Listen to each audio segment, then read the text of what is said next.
It's really been a journey, so it's not like there was a one-day realization that we were going to be as successful as we are today. I gave up a career to start the business, and you do that with a little intrepidation. You think, well, in a year I'll know that's a huge success, and actually what happens is, 1 year in, you've made enormous progress and you think there's something possibly really exciting here. But it's our 20-year anniversary, and actually today we've gone through £20 billion of market cap as we're having this conversation. But that doesn't make me think it's time to relax. We need to do even more, because we now need to work out how we drive it to 25 and 30 and 35. So it just increases the effort and the hard work that we need to put in to drive even more success. So I can't say that along the way there was a single moment. We could clearly see that customers really liked the proposition that we had made available to them, and they preferred it to what they could get elsewhere. And when we were dismissed by some of the bricks and mortar retailers, there were some analysts or some journalists who did get what we were doing and who would say to them, but don't underestimate Ocado, because I shop with them and it's a really good service.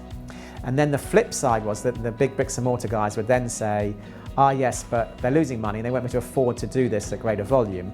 And what they hadn't understood was that we were constantly driving down the costs, and that we actually had a model that, as it scaled, would get better. And so as we watched that happening, the efforts that we put in to drive the efficiency, we could see it coming, becoming cheaper to operate than a store pick model, and we could see how much the customers liked it. We gained greater and greater confidence over what it was we were doing, and we retained that confidence when many people lost it in us.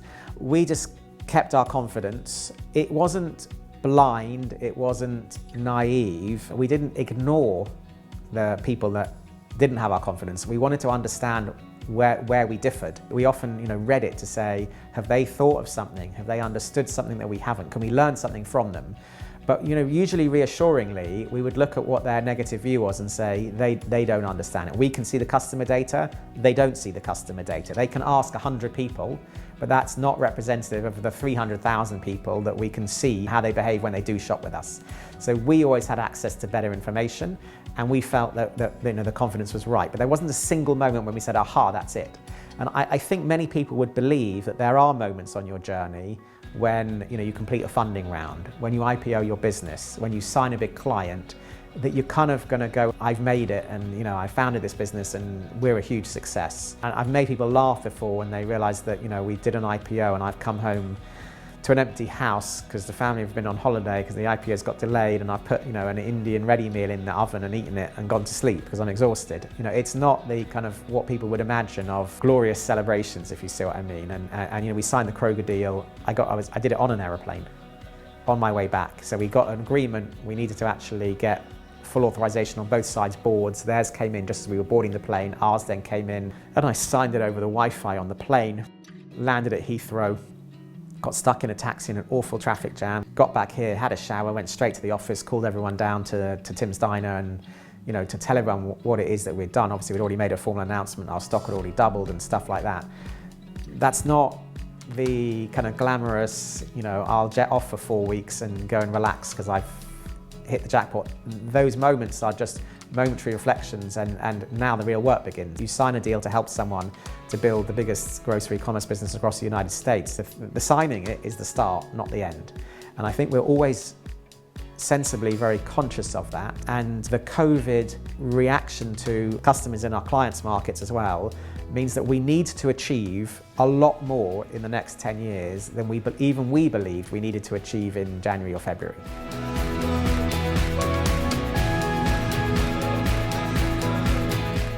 When we first started the business, we were naive, of course, but we thought that we could bring together the financing, bring together some food management, some logistics experience and some tech experience, go out to kind of best of breed software vendors and an integrator, and they could kind of build us what we wanted. And we would just cut a check and they would give us a working system.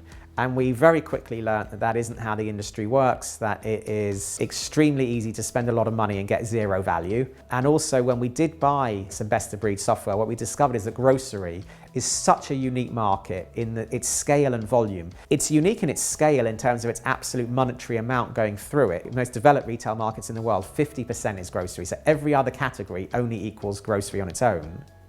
But that's in total cash, that's not in items. When you then take into account that the average general merchandise item is a number of multiples the price of an average grocery item, you realise that grocery is probably 80, 90 or 95% of the volume of retail. And so the software that we bought just couldn't handle the scale in the warehouses, the amount of deliveries we were doing, the number of items in a basket, just didn't really work. And so what we learned was that the search engines for grocery were no good, the recommendation engines for grocery in our opinion were no good, the routing software couldn't scale to the amount we needed it to scale to, the web software didn't scale for 50 item baskets. And so slowly we kept going, this isn't good enough. We know how good we want to be. If we could buy it, great. Why develop it if you can just go and buy it? But we couldn't. So we had a period that I guess in total probably lasted for over 10 years where we started a vertical integration of our business. So rather than just expanding horizontally, doing more of the same, we started becoming our own supplier to the point we are today where some of the subcomponents of the robots are components that we've developed in-house or had developed and own the IP of and manufacture, etc. It wasn't a single moment when we suddenly did all of it. We just started doing more and more and more of it. And we were doing all of the software relatively quickly. And then later we realized that our suppliers of material handling equipment, we were helping them all the time to develop better product. We were the ones coming up with the innovations and asking them to innovate. And we suddenly stopped and thought, actually the next innovation isn't a small innovation, it's an order of magnitude innovation, and let's do it ourselves.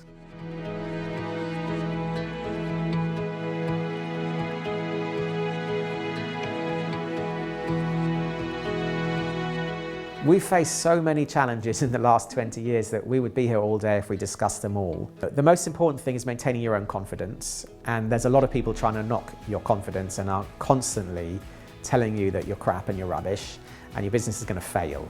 And I think it takes quite a lot of resilience to just not just ignore it yourself, but you've got to motivate the whole team to ignore it. There were moments where we had extremely tight finances, a massive contrast to the kind of over £2 billion sitting on our balance sheet today. And for example, had to actually say to the company, I will lend you some money that I know I won't get back if we're unsuccessful in this funding I'm trying to help us achieve.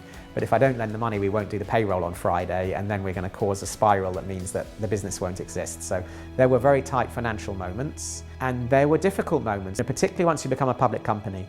As a private company, there's a lot less transparency about when you have a good day and when you have a bad day. And if you have a bad day and you keep it to yourself, it's difficult for you, but it's not, everyone around isn't telling you what a bad day you had. When you're a public company and you list your stock at £1.80 and then it goes within a few months to £1.10, and every newspaper's writing it's the worst IPO in the history of IPOs, that's difficult and can gain momentum, and they can scare the lending banks, they can scare your suppliers, they can scare the people that offer your suppliers trade credit, and they can create a vicious cycle that you've got to stop before it takes hold and brings your company down.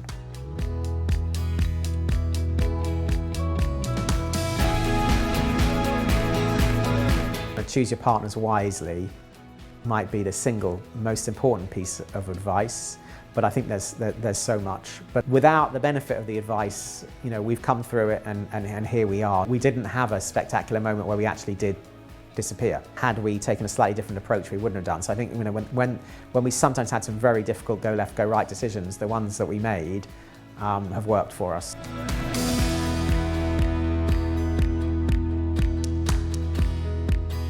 Ocado, I think, is in a very unique position today of being a business that is having an influence globally, that is built for the future, that is innovating and producing best in class on a global scale in an industry that is vast, global food distribution industry, about £7.8 trillion a year. We've been investing in technology and automation in a field that nobody thought was going to need it, and now everybody realizes needs it. And we've been doing that for 20 years. And I think today it doesn't matter what one of our competitors or even a massively more valuable tech company or retailer throws at this problem today. They lack the 20 years of experimentation that we had, and they lack the hungriness that we had to have to make ourselves work when we didn't have a big valuable business supporting us. And so I just think we're in a fantastic position. We've got knowledge, we've got IP, we've got great people, and it's hard to put that together. You can't start with money and then put together knowledge, IP, and the kind of talent that we've got together in our business and the enthusiasm. And so I think that we're at the forefront of major structural change in an enormous global industry, and really exciting times ahead.